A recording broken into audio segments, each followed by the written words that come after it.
नमस्कार, मैं हूं मनोज वर्मा और आप देख रहे हैं अटेंशन। और अटेंशन में बात होगी सम्मान पर संग्राम। जी हां, किसानों को साधने की कोशिश में प्रदेश की राजनीति एक बार फिर गर्मा गई है। दरअसल मोहन सरकार ने एक बड़ा फैसला लेते हुए लखपति बीघा योजना का ऐलान किया है। इस योजना के तहत वे किसान सम्मानित किए जाएंगे जो 1 बीघा जमीन से 1 लाख रुपए तक की आमदनी करके दिखाएंगे। ये कदम सीधे सीधे किसानों को प्रोत्साहित करने की कोशिश है, लेकिन इस फैसले पर कांग्रेस ने सवाल उठाते हुए इसे आंकड़ों की बाजीगरी बताया है। ऐसे में सवाल ये है कि इस फैसले के असल मायने क्या है और क्या अन्नदाताओं को सम्मान देकर सियासी समीकरण साधे जा रहे हैं। आज चर्चा इन सवालों के आसपास करेंगे, लेकिन पहले रिपोर्ट देखिए।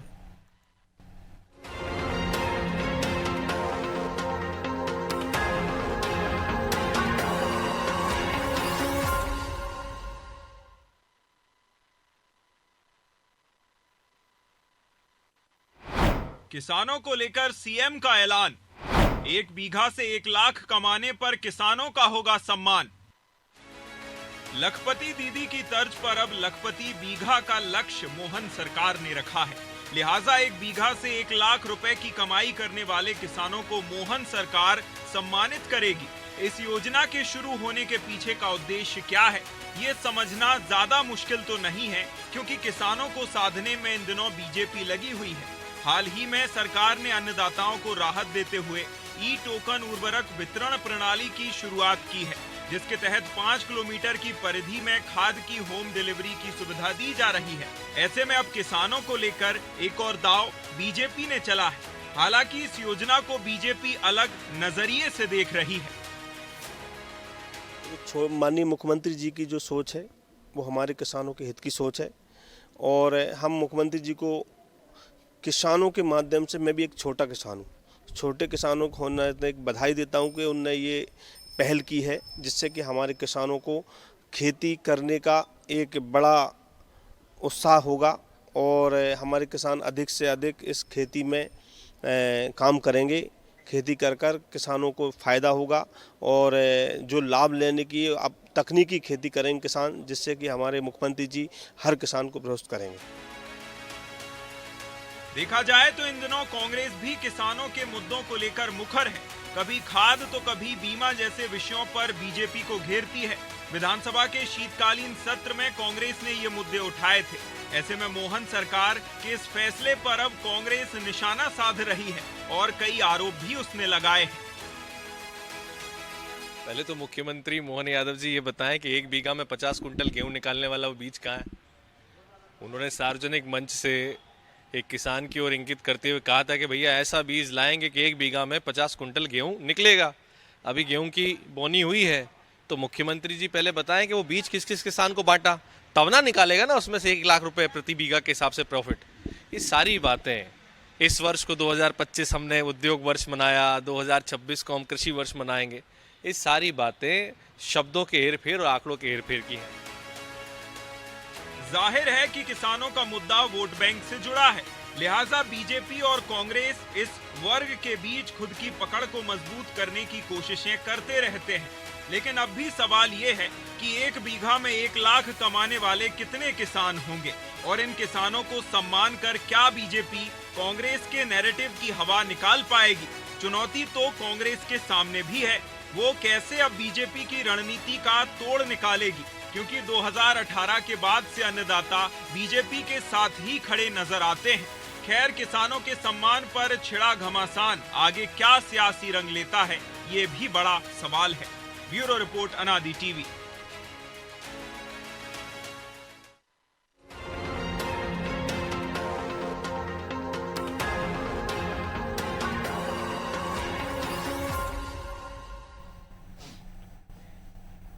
तो इसी पर चर्चा करने के लिए हमारे साथ जुड़ गए हैं वरिष्ठ पत्रकार सुरेश शर्मा और हमारे सहयोगी प्रभु पटेल और ब्रजेश चौक से। बहुत स्वागत है शर्मा जी आपका। तो लगातार किसानों को लेकर तमाम सारी सरकारें दावे करती रहती है। कोई कहता है कि हम फसलों का दाम दोगुना दिला देंगे, कृषि को लाभ का धंधा बना देंगे, कभी भावांतर जैसी स्कीम आती है, कभी दूसरे तरीके के उपाय आते हैं। लेकिन लग रहा है अब ये जो नई बात हो रही कि 1 बीघा में 1 लाख की फसल कोई किसान उगा पाएगा। नहीं, ये क्या है, मुझे लगता है कि किसान को प्रोत्साहित करने की दृष्टि से इस प्रकार की योजनाएं आती हैं, और उसमें बहुत से किसान ऐसे हैं जो केवल फसल की बात नहीं, 1 बीघा में उसके साथ में जैसे सब्जी ले लिया, उसके बाद जो है पेड़ लगा दिए फलों के, तो उनका एक लाभ अर्जित हो गया। तो इस तरह से मुझे लगता है कि कई क्रॉप वाला मामला एक साथ होगा, तब हम जो है ये मान सकते हैं कि कमाई उसमें बढ़ सकती है। क्योंकि यदि मान लो 1 लाख रुपए का गेहूं उपजा ले या सरसों उपजा ले या कोई और उपजा ले, तो उसके लिए कितना मतलब किस प्रकार के तकनीकी है, किस प्रकार की बीज योजना है, किस प्रकार की खाद की योजना है, ये किसान तक जो है पहुंचाना पड़ेगी और किसान को इसके लिए तैयार करना पड़ेगा। जी। तो इससे क्या होता है कि एक प्रयास जो है वो तेजी से बढ़ेगा, लोगों में प्रतिस्पर्धा होगी और किसान जो है वो धनाढ्य बनेगा यदि इस योजना के तरीके को पहुंच जाए। लेकिन ये जो हो सकता तरीका है आपने इसमें- बताया वो तो छोटी जोत के किसान के तो बस की नहीं है। वो तो पेट भरने के लिए छोटा मोटा अनाज उगा ले, उतना बहुत है। वो कहाँ 1 बीघा पे फल लगाएगा या सब्जी लगाएगा। सब्जी तो लगा भी सकता है, लेकिन फल के लिए तो कम से कम सोचेगा 4 बार वो। कोई रास्ता विकल्प निकालना पड़ेगा, क्योंकि 1 बीघा में यदि मान लो आप 1 लाख रुपए का उत्पादन यदि मान लो साल भर में करते हो तो समझ में आता है कि भाई 2-3 फसल लेकर के कर हाँ लेगा। बिल्कुल।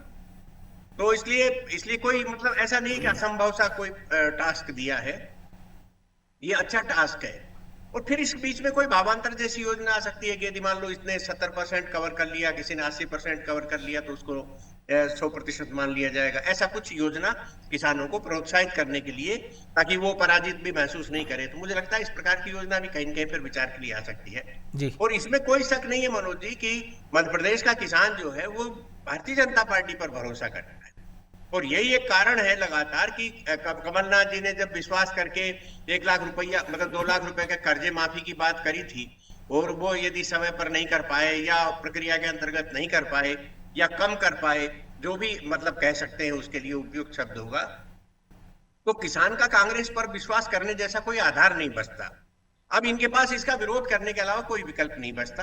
तो कांग्रेस के विरोध को बहुत ज्यादा मतलब हम इसलिए तवज्जो नहीं देंगे, क्योंकि उनको विरोध के अलावा क्या करना है। जी। यदि आप अपने शासित राज्यों में आपके द्वारा कहे जाने वाले शब्दों का प्रयोग करके उसका एक प्रकार से वो रख दे, जैसे मान लो तेलंगाना ये कह दे कि साहब हम तो एमएसपी का कानून बना रहे हैं, तो बना दे, क्योंकि कृषि जो है वो तो राज्य की सूची में शामिल है। यदि वो एमएसपी का कानून बना दे कि हमारा राज्य जो है एमएसपी के उस पर खरीदी करेगा, मतलब कानून बना करके ही प्रावधान कर दिया जाए, तो एक संदेश जाएगा।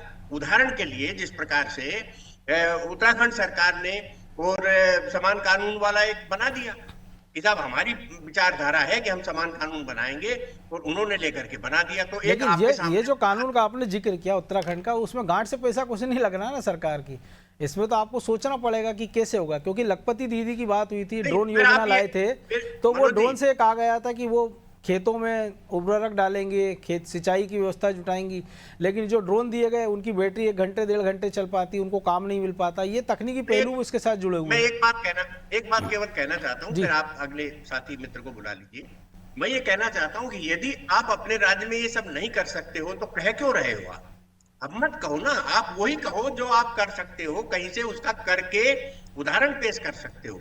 और आप ये देखिए कि यदि आप समर्थन मूल्य में खरीदी की बात कर रहे हो, एमएसपी पर खरीदी की बात कर रहे हो और कानून बना रहे हो, तो आपको क्या बाधा है? समर्थन मूल्य का तो सरकार पैसा दे रही है ना, केंद्र सरकार दे रही है पैसा, इसमें राज्य का क्या लग रहा है? भावांतरण का मामला है वो राज्य का लग रहा है कि भाई यदि हमारा समर्थन मूल्य पर नहीं खरीदा गया हमारी सोसाइटी के द्वारा या किसान मंडियों में, तो उसका जो है मंडियों में खरीदी, सोसाइटी तो खरीदेगी, मंडियों में यदि समर्थन मूल्य पर नहीं खरीदे गया तो भाव के अंतर का पैसा हम दे देंगे। तो ऐसा भी कोई उसमें वादा नहीं करना, अब तो कानून बना के छोड़ दीजिए ना। लेकिन आप नहीं कर पाते, इसलिए नहीं कर पाते क्योंकि आप जो कह रहे हो उसको करने में दिक्कत आ रही है। लेकिन अभी एक राज्य सरकार की चिट्ठी बड़ी चर्चा में रही थी ना, कि जो वो चाहते थे कि एफसीआई सीधे खरीद करे राज्य सरकार की बजाय। पहले हमारे जमाने में जब हम रिपोर्टिंग करते थे कॉमर्स की, उस समय तो एफसीआई खरीदता था। बाद में जो है लालच में ये कहा गया कि नागरिक आपूर्ति निगम खरीदेंगे, फिर नागरिक आपूर्ति निगम ने खरीदना चालू किया, फिर सहकारिता वाले बीच में एंट्री मार गए, फिर उन्होंने कहा हमारी सहकारी सोसाइटियां खरीदेंगी, वो भी नागरिक आपूर्ति निगम के लिए खरीदेंगे, फिर नागरिक आपूर्ति निगम एफसीआई को भेजेगा। तो ये तो एक चैन बना दी कि जितने ज्यादा घर होंगे उतने ज्यादा चूहे पलेंगे। तो ऐसी एक व्यवस्था उन्होंने कर रखी है, तो उसमें तो खैर एक रास्ता निकाला जा सकता है कि एफसीआई डायरेक्ट खरीदे। जी, क्योंकि कुछ राज्यों में व्यवस्था है ही है। लेकिन पहले यही जी, व्यवस्था थी मनोज जी, एफसीआई बने ही इसलिए थे। मध्य प्रदेश में भी कितना बड़ा उसका वो सारा तामझाम है। आप एमपी नगर में इतना बड़ा ऑफिस है, सारे लोग अफसर लोग बैठे रहते हैं, नागरिक आपूर्ति निगम के चेहरे की तरफ देखते रहते हैं कि कुछ जो है 2-4-10 चूहे इधर भी भेज दे। तो मतलब कुल मिलाकर के पूरी वो अलग विषय है सर। प्रभु जी, लेकिन पारंपरिक खेती से संभव है इतनी ज़्यादा उपज ले सको? क्योंकि एक दूसरा पहलू हम देखते हैं कि अभी जैसे प्याज की अगर हम बात करें, कई सारी तस्वीरें ऐसी आ रही कि 12 रुपये का तो कट्टी उनको मिल रही है और 10 रुपये का प्याज है उसमें। हमने देखा केले की खेती अभी कई जगह उजाड़ी जा रही है। ये दृश्य हमने टमाटर पर आमतौर पर देखे कि वो 200 रुपये किलो भी जाता था और वो 2 पैसे किलो, 20 पैसे किलो भी उसको बेचता देखा है। तो कोई एक ऐसा सिस्टम, मैकेनिज्म बनाना पड़ेगा ना आपको कि जिससे किसानों को वास्तविक में लाभ हो। ठीक है, उसको 1 लाख की वो ना कर पाए, वो अगर 50,000 की भी कर रहा है, लेकिन वो जो कर रहा है उसकी जो मेहनत लग रही है, उसकी जो लागत लग रही है और उस पर जो कुछ मुनाफा है, जो कुछ वो अपने पत्नी बच्चों के साथ उसमें मजदूरी कर रहा है, उसके सहित उसको वो उतना पैसा तो मिल जाए कम से कम बाजार में। क्योंकि हम देख रहे हैं कि जैसे मक्का की बात हो रही है, अभी मक्का बाजार में हम देख रहे हैं कि अभी किसान से 1500, 1400, 1200 बिक रहा है। लेकिन अगर हम आटा लेने जाते हैं तो 40 रुपये, 45 रुपये, 50 रुपये किलो बिक रहा है और ब्रांडेड कंपनी उसको 80 रुपये किलो तक बेच रही है। यानी किसान के पल्ले तो कुछ नहीं आ रहा है, या तो बिचौलिया कमा रहा है या दुकानदार कमा रहा है। देखिए, ये तो यदि उत्पादन को बाजार तक लाने की जो व्यवस्था है वो तो कभी खत्म नहीं होगी मनोज जी। और ये हमेशा, ये जो आप जो डिफरेंस दिख रहा है ये हमेशा रहेगा। मूल विषय ये है किसान की आय बढ़ने की। जो आपने प्याज का जिक्र किया या टमाटर का जिक्र किया, तो क्या इसी साल हुआ है? ये तो सनातन परंपरा ऐसी हो गई है, क्योंकि एक किसान ने अपने खेत में टमाटर लगा के अच्छी कमाई कर ली। जब टमाटर की डिमांड ज़्यादा थी, उत्पादन कम था, उसका देखा देखी सारे किसान टमाटर लगाने लगे। एक साथ एक एरिया में भरपूर फसल आ रही, क्योंकि वो सीजनल फसल है, उसी समय आनी है। तो फिर उसके बाद वो जो स्थिति जो बन रही है, ऐसा हो रहा है, तो स्वाभाविक तौर पर वो फिकेगा। प्याज का भी यही है, प्याज को आपको सहेज के रखने के लिए प्याज लगाने से ज़्यादा इंतजाम करने पड़ते हैं। प्याज उत्पादन होने के बाद उसको बिल्कुल स्टोर करके रखना अपने आप में एक बड़ा टास्क है। वो और जब सभी जगह प्याज लग रही है तो निश्चित तौर पर उस समय उसका भाव गिरेगा, खराब होगी प्याज, फिर घर में किसान क्यों सड़ाएगा, उसको फेंकने चला जाता है। तो वो स्थितियाँ हमेशा बनेगी, क्योंकि हमको यदि जो लक्ष्य निर्धारित किया है, बहुत अच्छा लक्ष्य है। सरकार जब तक कोई ऐसा महान लक्ष्य लेके नहीं चलती, कोई आगे नहीं बढ़ता है। भारत ने आज़ादी का लक्ष्य देखा होगा बहुत पहले, और उसके बाद 1947 में हमको आज़ादी मिली।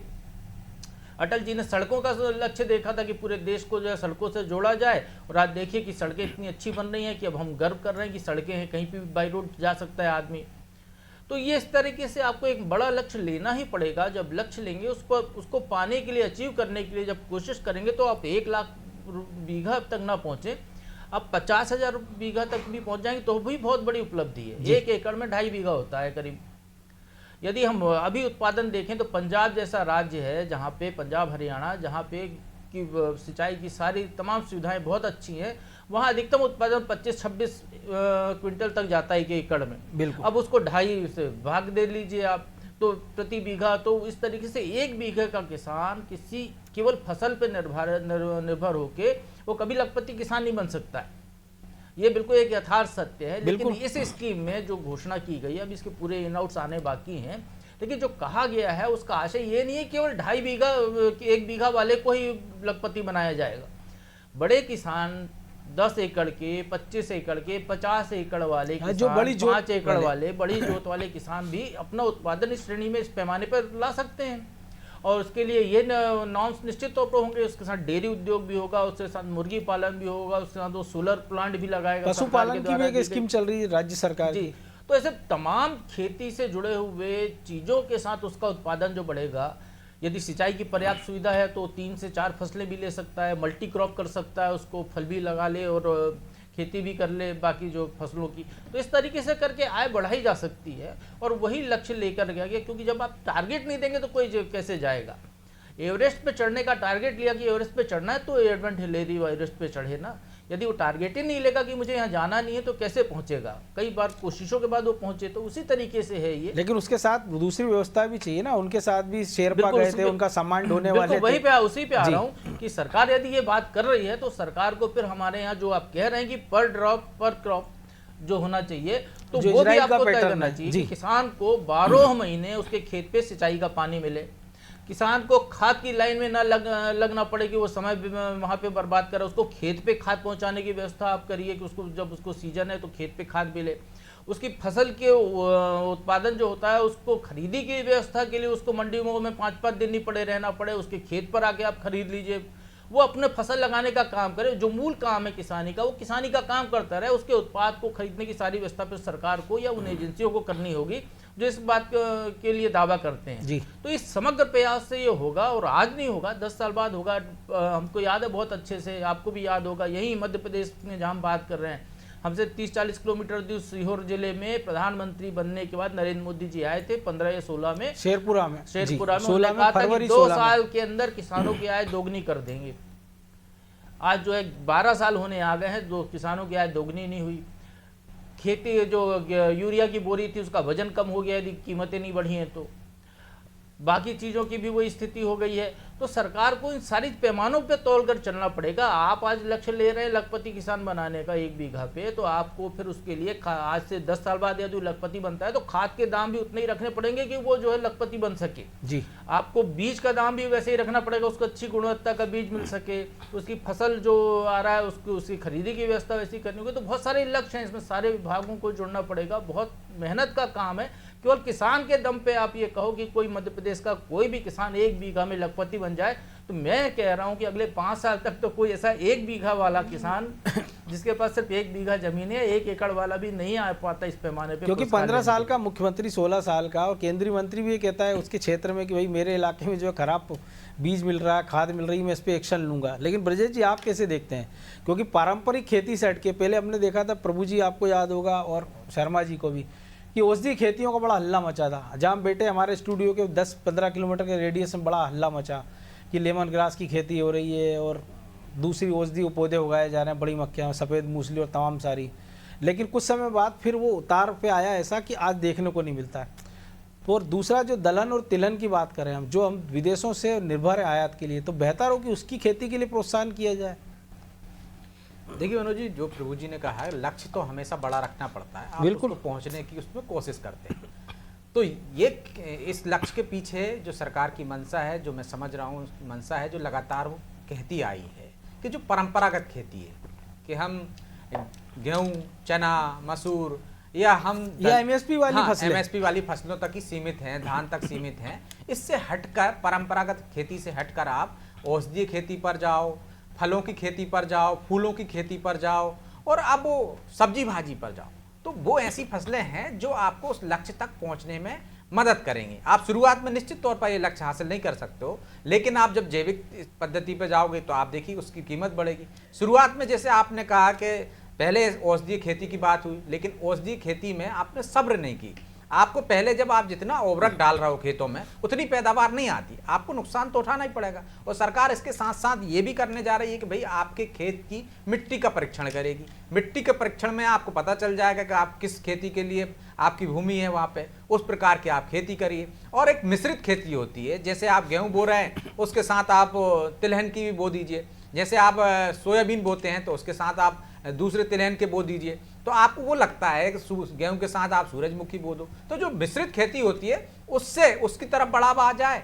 तो लेकिन जो प्रभु जी ने कहा है, जो शर्मा जी कह रहे हैं, गेहूं और आप बाकी की जो परंपरागत खेती है उससे आप उस लक्ष्य तक नहीं पहुंच सकते, उसके इतर आपको वो लक्ष्य हासिल करना पड़ेगा। और मदद कैसे होगी? तो आप देखिए किसान सम्मान निधि मिल रही है आपको, उसकी वजह से आप बीज आपको उपलब्ध अच्छे बेहतर कराना पड़ेंगे, वो बीज आप सही मिल सकें। आपको जो उर्वरक है, जो लागत जो है ना, उसको भी आपको कम करना पड़ेगा। तो आपको शुरुआत में तो पूरा एक सांचा बिठाना पड़ेगा, एक खाका बनाना पड़ेगा कि किस तरह से आप उनको मदद करोगे किसानों को। जो छोटा किसान है, आमतौर पर जो हम बीघा की बात कर रहे हैं, वो किसान वो है मनोज जी जो अपना खेती करता है, घर में खाने का पर्याप्त पैदा हो जाता है, बाकी जगह वो मजदूरी करता है या दूसरे काम करता है, वो उसके लिए उतनी खेती है। तो ये छोटे जो किसान हैं वो किस तरह से आगे बढ़ सकें, खुद की खेती पर पूरा ध्यान केंद्रित कर सकें। क्योंकि यदि वो परंपरागत खेती करेंगे 10 कुंटल में उनका घर तो चल नहीं सकता है। तो कई ऐसे जो बटाई पे कर रहे हैं बेचारे, हाँ, तो वो अपनी छोटी खेती को उतने ही समय के लिए करते हैं या दूसरे को दे देते हैं। तो उनके लिए प्रोत्साहन करने के लिए कि भाई वो खेती में ही ध्यान केंद्रित करें।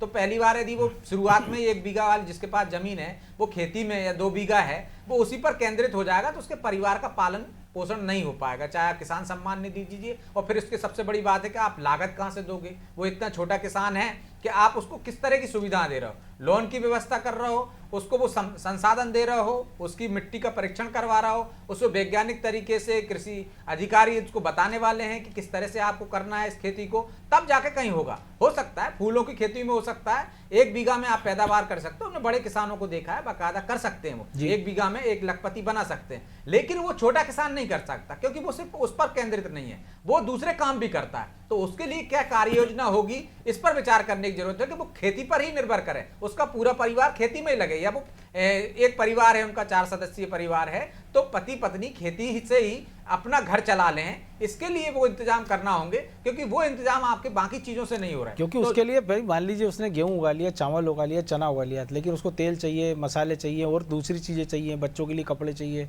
स्कूल की फीस निकालना, तमाम सारे खर्चे होते हैं उसके। निश्चित तौर पर तो जो लागत है वो कम करना पड़ेगी आपको। बाकी की चीज वो किस तरह की खेती कर सकता है इसके प्रोत्साहन देना पड़ेगा आपको, क्योंकि वो खेती करने के लिए आप उस तरह से एक क्लस्टर बनाना पड़ेगा। आप क्लस्टर बना दीजिए 4-6 किसानों का, तो फिर वो उस तरह से मुझे लगता है जब पूरी इसकी रणनीति आएगी, पूरी कार्य योजना आएगी, तब जाके स्पष्ट होगा कि लखपति आप किसान को 1 बीघा वाले को कैसे बना सकते हैं। बिल्कुल। लेकिन शर्मा जी जो आपने जिक्र किया था चूहे का, तो मुझे ध्यान आ गया, मैंने कहीं एक सटायर पढ़ा था जो क्या जो आप समझे कि एक इनकम टैक्स वालों ने एक सेठ जी का छापा मारा था। वो छापे में सारे कागजात सही निकले, लेकिन एक डायरी में उन्होंने देखा उसमें लिखा था कुत्तों को जलेबी 2 लाख। तो उस पर अधिकारी ने पूछा भाई ऐसे कौन से कुत्ते जो 2 लाख की जलेबी खा गए साल भर में, इस पर तो मैं आपको मुकदमा कायम कर दूंगा, नहीं तो मुझे 20,000 देना पड़ेंगे। उन्होंने मुनीम जी से कहा कि इनको 20,000 दे दो और कुत्ते की डायरी में आगे फिर लिख दो कि कुत्तों को जलेबी 20,000। तो ये जो आप सिस्टम की बात कर रहे थे चूहों की, वो ऐसे चूहे भरे पड़े, उनको निकालना पड़ेगा, जब भी शायद किसानों की आय भी दुगनी हो पाएगी और उनका कुछ कल्याण हो पाएगा। बहरहाल वक्त इतना ही था, बहुत धन्यवाद शर्मा जी आपका। तो सम्मान पर संग्राम, और ये पहली बार नहीं है, किसान हमेशा चर्चा का मुद्दा रहा है और उसको लेके हमेशा कई सारी बातें होती रही हैं, कई सारे दावे होते रहते हैं, लेकिन जिनको करना होता है वो एक नई स्कीम लेकर आ जाते हैं और पुरानी स्कीम को ठंडे बस्ते में डाल दिया जाता है। तो क्या इस स्कीम को भी सरकार आगे बढ़ाने के लिए गंभीरता से प्रयास करेगी या केवल ये जुमलेबाजी साबित होगी? अटेंशन में आज इतना ही, मुझे दीजिए इजाज़त और आप देखते रहिए अनादि टीवी। नमस्कार।